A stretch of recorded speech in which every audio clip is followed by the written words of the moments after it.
जय हिंद, जय समाजवाद। मित्रों, आज उस वीरांगना का जन्मदिन है जिन्होंने हिंदुस्तान की आवाम को सच्चाई और कानून व्यवस्था का पाठ पढ़ाया, जिन्होंने अपनी प्रजा के खातिर अपने सुख चैन को त्याग दिया और अपनी राज्य की रक्षा की। ऐसी महान देवी के चरणों में सत सत प्रणाम। ऐसी महान शख्सियत को अगर उनके विषय में न जाना जाए तो ये हमारे लिए बहुत नीच बात होगी। कहानी उस समय की है जब देवी अहिल्याबाई मात्र 8 वर्ष की थी और वो एक मंदिर में आरती कर रही थी। आरती इतनी सुरीली थी, इतनी मीठी आवाज़ में थी कि मानो साथ साथ सरस्वती माता उनके कंठ पर बैठी हुई हूँ। उधर से महाराज खंडेराव का काफिला गुजर रहा था और महाराज खंडेराव के कानों में ये सुरीली आवाज़ गूंज गई। उन्होंने अपना काफिला वहीं रुकवा दिया और उनकी आरती को सुनते गए। आरती खत्म हुई। महाराज ने वहाँ के एक निवासी को बुलाया और पूछा कि ये लड़की कौन है। तो उसने बताया कि आप नहीं जानते, शायद आप परदेसी हैं। तो उन्होंने कहा, हाँ, हम परदेसी हैं। तो बोले, ये अहिल्याबाई है, मैकुंजी शिंदे की बेटी है। तो महाराज ने कहा कि क्या आप हमारी मुलाकात इनसे करवा सकते हैं। उस शख्स ने कहा कि अवश्य। उस शख्स ने मैकुंजी राय से मुलाकात करवाई। महाराज ने अपना परिचय दिया। मैकुंजी राय ने उनका आदर सत्कार किया और अपनी बेटी से कहा कि इनको नमस्ते करिए। अहिल्याबाई ने उनको नमस्ते किया और वहीं उन्होंने महाराज खंडेराव ने अपनी बहू बनाने का प्रस्ताव दे दिया। और अहिल्याबाई, जो एक 8 वर्ष की बालिका थी, वो खंडेराव की बहू बन गई और खंडेराव का राजकाज संभालने लगी। धीरे धीरे समय बीतता गया। वक्त की सुई आगे बढ़ती चली गई और अहिल्याबाई ने घर के साथ साथ राज का भी काम संभालने लगी और बड़ी कुशलता से। समय बीता, उनके 2 बच्चे हुए और इसी समय इनके पति का स्वर्गवास हो गया। इस विकट स्थिति में मानो अहिल्याबाई पूरी तरह से टूट गई हूँ।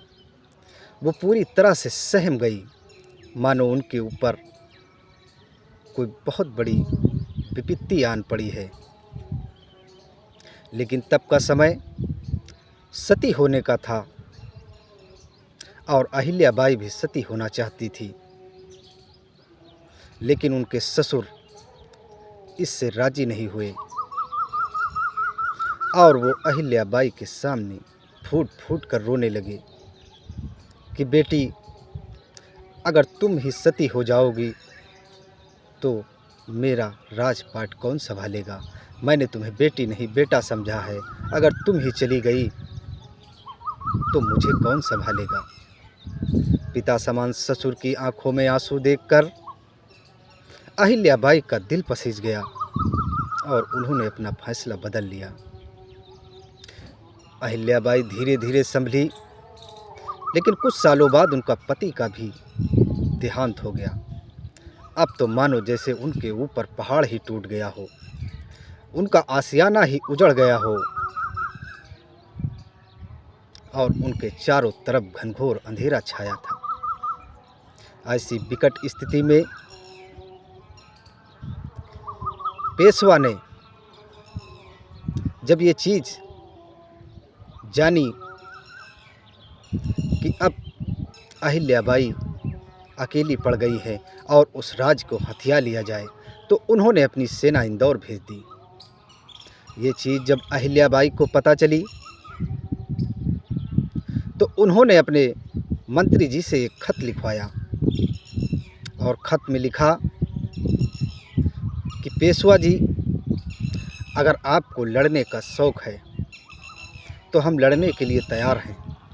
हमारी नारी सेना आपसे लोहा लेने के लिए तैयार है, लेकिन ज़रा सोचिए कि अगर इस लड़ाई में हम हार भी गए तो इतिहास क्या कहेगा? इतिहास में क्या लिखा जाएगा कि पेशवा ने नारियों की सेना को हराकर महान बन गया? और अगर मान के चलिए अगर हम जीत गए तो इतिहास में क्या लिखा जाएगा कि पेशवा नारियों की सेना से हार गए? ये पेशवा मुंह दिखाने के लायक नहीं रहेगा। ऐसे माता अहिल्या देवी ने बिना युद्ध लड़े ही अपने राज्य की रक्षा कर ली। एक बार की बात है, इनके बेटे खंडेराव होलकर राज्य के भ्रमण पर निकले थे और रथ को बड़ी तेजी से चला रहे थे। रथ के आगे एक गाय का बछड़ा आ गया और उसकी वहीं पर मृत्यु हो गई। पीछे से माता अहिल्या का भी रथ आ रहा था। माता अहिल्या ने देखा कि एक बछड़ा तड़प तड़प कर मर गया। उन्होंने वहाँ की जनता से पूछा कि ये बछड़ा कैसे मरा? तो वहाँ की जनता ने बताया कि महारानी, युवराज का रथ इसे कुचल कर चला गया और ये मर गया। महारानी क्रोध भरे स्वर में वहीं से तुरंत अपने महल को लौट गई और अपनी बहू के पास गई। बहू से पूछा कि बेटी, अगर किसी माँ के सामने उसके बच्चे का कत्ल कर दिया जाए तो उस कत्ल करने वाले दोषी को क्या सज़ा मिलनी चाहिए? तो इनकी बहू ने कहा कि माता, उसे एक ही सज़ा मिलनी चाहिए और वो है मृत्युदंड। माता अहिल्या ने इतना सुनते ही दरबार में अपने बेटे को मृत्युदंड का फरमान सुना दिया। किसी तरह रात गुजरी, सुबह हुई, माता के फैसले का अमल होने का समय आ गया। सारथी से कहा, रथ को चलाओ, और अपने बेटे को रोड पर बांधकर डाल दिया। लेकिन कोई भी सारथी रथ चलाने के लिए तैयार नहीं था। सारथी ने कहा कि माता, भले ही आप हमें नौकरी से निकाल दीजिए, भले ही आप हमें राज दरबार से या राज से बेदखल कर दीजिए, मगर हम रथ नहीं चलाएंगे। कोई भी सारथी रथ चलाने के लिए तैयार नहीं था, लेकिन माता तो माता थी। उन्होंने खुद रथ चलाया और अपने बेटे को मृत्युदंड देने के लिए उन्होंने खुद रथ पर सवार हो गई। रथ आगे बढ़ता गया, बढ़ता चला जा रहा था। ये नज़ारा वहाँ खड़ी गाय माता देख रही थी और वो उस रथ के आगे और वो उस रथ के आड़े आ रही थी, कभी इधर कभी उधर। रथ आगे बढ़ने में बाधा डाल रही थी। वहाँ खड़े मंत्री ने कहा, माता, शायद ये विधि का विधान है और शायद ये माता भी नहीं चाहती कि आप अपने बेटे को मृत्युदंड दें, क्योंकि आखिर माता तो माता ही होती है। ये गाय माता भी चाहती है कि मेरा बच्चा तो चला गया, अब किसी का बच्चा नहीं बिछड़ना चाहिए।